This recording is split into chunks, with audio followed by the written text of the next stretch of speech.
This is Michael Popok, Legal AF. If I were a Republican operative, if I was part of the black ops of the MAGA, I would start this hot take by saying, would it make you more or less likely to vote for Donald Trump and JD Vance if you knew that JD Vance had sex with a couch?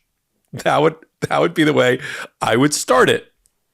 And let me also, because we're very honest here and we don't blow smoke or sunshine, I want to report that the Associated Press has officially debunked and has declared that JD Vance did not have sex with that couch. That's where we're at. Now, why is that meme, which is not based on anything true? There was, the way it started was right after Donald Trump picked JD Vance, his inexperienced, immature, shape-shifting, flip-flopping candidate for vice president. Somebody on X posted that rumor. I've heard rumors like that before applied to other people in the past. The latex gloves sex couch thing. And they tagged JD Vance with it. And it went viral. And it probably because it even had, like, to paraphrase Stephen Colbert, that ring of truthiness, right? Like, you looked at JD Vance and all the wacky things that he has been saying out loud about childless women having no right to be a part of the Democratic Party or to be patriots, and things that he said when he was beardless in 2016 against Donald Trump, and now that he's bearded and he wrote a book and he stands in front of crowds and he's MAGA, he says different things. And so it had that ring of truthiness. You know, maybe it was because, you know, it's called hillbilly elegy, and maybe that played some sort of poor trope in there as well. But in any event, it took off like wildfire. And it's also because I think the person posting it was so specific in, like, the quote unquote fake research by listing page numbers within Hillbilly Elegy, which, by the way, if it took you 2 seconds to go to the book and realize that you'd been had. Now, what I want to focus on this hot take is not the fact that the Associated Press had to actually post, this is true, an article debunking any myth that JD Vance had sex with a couch. The fact that people even thought that he could. It came up on our own Legal AF during the midweek as well. That's how fast that had moved around.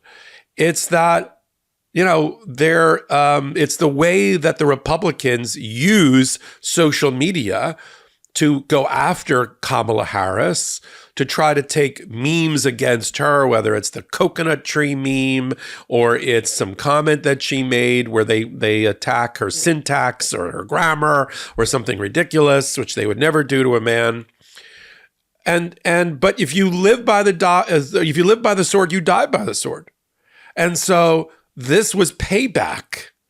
For those that are just tuning in or have just dropped in from another planet, this is payback to MAGA for all the memes that they ran against Biden and Kamala Harris that were wrong, that called her inappropriate names, that suggested that she had slept her way to the top, and the rest. And this is payback.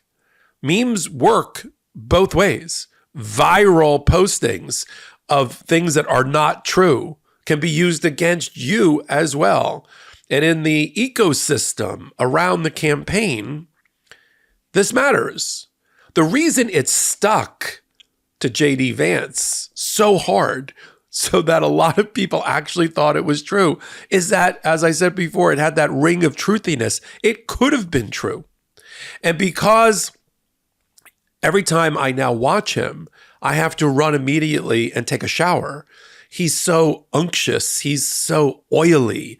He's so gross, and has not yet, but will in a debate with whomever Vice President Harris chooses as her running mate for the vice presidential debate. He'll have to start answering for all of his flip-flopping and shape-shifting and spinning around like a weather vane about Donald Trump. And because people have now realized that he's become and is a snake oil salesman, the same guy, beardless, who was running around in 2016, getting on any talk show or interview he could to sell and push that book of his, which was his only claim to fame and is still his only claim to fame. This book that he sort of conjured up about his upbringing in the Rust Belt. The problem is that then, not thinking he'd one day be JD Vance, MAGA vice presidential candidate, said some very eye-opening things about Donald Trump that we've talked about here on the MeidasTouch Network. America's Hitler, the needle in the arm of America, taking white poor people to a bad, dark place. This isn't my words. This is JD Vance's words. And so when we also, through the MeidasTouch Network, unearth clips of JD Vance going after childless women who own cats and claiming that they run and control the Democratic Party, and going after openly gay cabinet members like Pete Buttigieg under the same rubric, then people are going to believe that you had sex with a couch, even if that weren't true. And it's the power of memes and social media. We're seeing it now in reverse, where memes that were once used against Kamala Harris are now being flipped on their head and being owned by the campaign, being owned by Kamala Harris, and are now being used to promote her. Look what a difference a day makes, right? 24 little hours. This has turned on a dime. The campaign has turned on a dime. And one day, JD Vance, either in a debate with whomever Kamala Harris picks that the Democrats support, or just in viral advertising, maybe on the MeidasTouch Network, or in ads run by more traditional arms of the Democratic Party or PACs, they're going to have to see, what I refer to as the original version of JD Vance, who's beardless, and this evil bearded guy who's running around with JD Vance, impersonating JD Vance, but now with complete fealty to Donald Trump. That's why people believe the couch. I do laundry a lot, but I wasn't a big fan of my old laundry detergent and how it makes my clothes feel and smell. This podcast is sponsored by Laundry Sauce.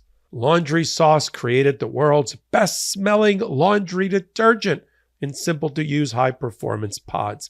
Laundry Sauce has transformed the mundane task of doing laundry into a luxurious and exciting experience, so you don't have to dread laundry day anymore. Earlier this week, I just used the Australian sandalwood pods, and my clothes smell amazing. My wife thought I changed my cologne. So what's the secret sauce behind Laundry Sauce? They partnered with one of the top fragrance houses in the world, the same team behind many of your favorite designer scents. From Australian sandalwood to Egyptian rose to cyber pine, with Laundry Sauce, laundry day will never smell the same again. Plus, they stripped away all the unnecessary ingredients and artificial dyes and maximized the hard-working, science-backed stain fighters and enzymes to ensure your favorite clothes come out looking brand new. Check out the reviews on their site. They are some of the funniest, most authentic reviews you'll ever read. Laundry Sauce was started back in 2021 by a team who were bored by the mundane scents in the detergent aisle, so they decided to make a product that was conscious, relevant, and innovative. And it's not just pods. Laundry Sauce makes scent boosters, dryer sheets, dryer balls, fabric softeners, and even candles too. Plus, if you aren't happy, send back Laundry Sauce for a full refund. No questions asked. Elevate your laundry with Laundry Sauce. Now is the time to experience Laundry Sauce. Head to laundrysauce.com/legalaf and use promo code LegalAF at checkout for 15% off. That's the best offer you'll find, but you must use my code LegalAF for 15% off your order. One last time, that's laundrysauce.com/LegalAF, promo code LegalAF for 15% off. Nobody would believe the meme if it was about somebody said in Barack Obama's, one of his autobiographies on page 138, he claimed to have sex with an armchair. Like, nobody would buy that, right? Like, there's certain people this would not work against. And there's a deeper seated problem with JD Vance that this meme and the fact that it's stuck indicates he's not trustworthy. He's a snake oil salesman. Somebody called him the shillbilly. He's shilling for Donald Trump, and it's obvious, and it's pandering, and it's unctuous, and it gives used car salesmen a bad name because he's got nothing else. When you are a fabulist who created your own mythology, I mean, we all have our own mythology, right? That we buy, that gets us through the day about who we are and how we interact and our relationship with the world around us, with our family, and with ourselves. We all have a mythology. But to take that mythology and to create an entire cottage industry around it, having really about nothing. If they said Seinfeld, the famous comedy show, was about nothing, Hillbilly Elegy is effectively about a person who, at that moment in his childhood, suffered. We all have some version of that, I believe. Wrote a book about it. In the foreword of that book, admitted that he'd never done anything in his life other than really write the book. And now it's just circuitous. He wrote the book about not being famous and having a bad childhood to become famous about writing the book. And then that got the attention of Donald Trump because he kissed Donald Trump's ass during the primary in order to survive the Ohio Senate primary for the Republican Party, which he would not have if Donald Trump hadn't bailed him out. And then, having done that, he just basically committed 100% to Donald Trump and his campaign, which again brings us back to there are just certain people that a fornication with a couch meme sticks. And that deeper problem, that fissure that runs through JD Vance and his personality, his morals, who is he? We used to call somebody like that the Manchurian candidate. Who is it? Who are they working for? On one hand, if you see his biography, it's like he worked in public affairs for the Marines, meaning he was a desk jockey. He married a woman who was diverse in terms of her background. He's raising children in the Hindu faith. He's a vegetarian. He said very on point, right on the nose things about Donald Trump just as recently as 2016. Okay, I got that, JD. Who's this guy? And that's what the American people, and that's what the couch meme means. It means that the American people don't trust this guy. Don't trust him. Don't know who he is. As I said on a recent Legal AF, he's all hat and no cattle. He's an empty suit. We had versions of this.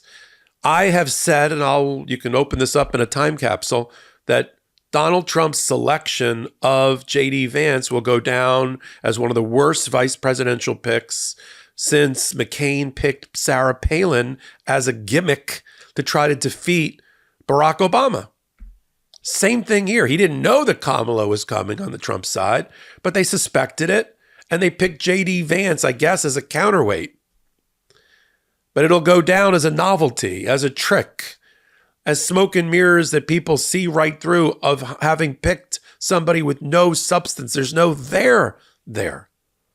And that's why we can map onto him memes like, well, it's possible he had sex with a couch. Even when it's not true. But there is this vein that's running through him that the American people are onto. And there's going to be the next 4 months as Kamala Harris makes her closing argument to the American people, as only she can, now unshackled, now unburdened, because being a vice president keeps you in a certain lane, keeps you in a certain box. We don't really know from watching her as VP how she would be as president. We will now. We will now during her campaign, and how she takes it to Donald Trump, and she takes it to JD Vance. And she's in a unique position because she can not only take on Donald Trump, felon versus prosecutor, but she can take on JD Vance because she's been the vice president with a body of work that's admirable. And so we're going to watch it all. So let me end the hot take the way I started it. Would it matter to you, and would it change your vote to know that JD Vance had sex with a couch? Whether that was true or not. We'll follow it all at the intersection of law and politics, prosecutor versus felon, and the march of Kamala Harris towards the light of history between now and November 5 on the MeidasTouch Network and on Legal AF. Follow me, Michael Popok, right here. We do a podcast, full length, hour-long, 4 or 5 stories at the intersection of law and politics that matter as lawyers, not blowing smoke or sunshine. No one censors us right here on the MeidasTouch Network. And then you can pick us up besides Wednesdays and Saturdays at 8 p.m. Eastern Time on YouTube on all audio podcast platforms. So until my next hot take, until my next Legal AF, this is Michael Popok reporting. Heary, heary, Legal AF Law Breakdown is now in session. Go beyond the headlines and get a deep dive into the important legal concepts you need to know, and we discuss every day on Legal AF. Exclusive content you won't find anywhere else, all for the price of a couple of cups of coffee. Join us at patreon.com/legalaf. That's patreon.com/legalaf.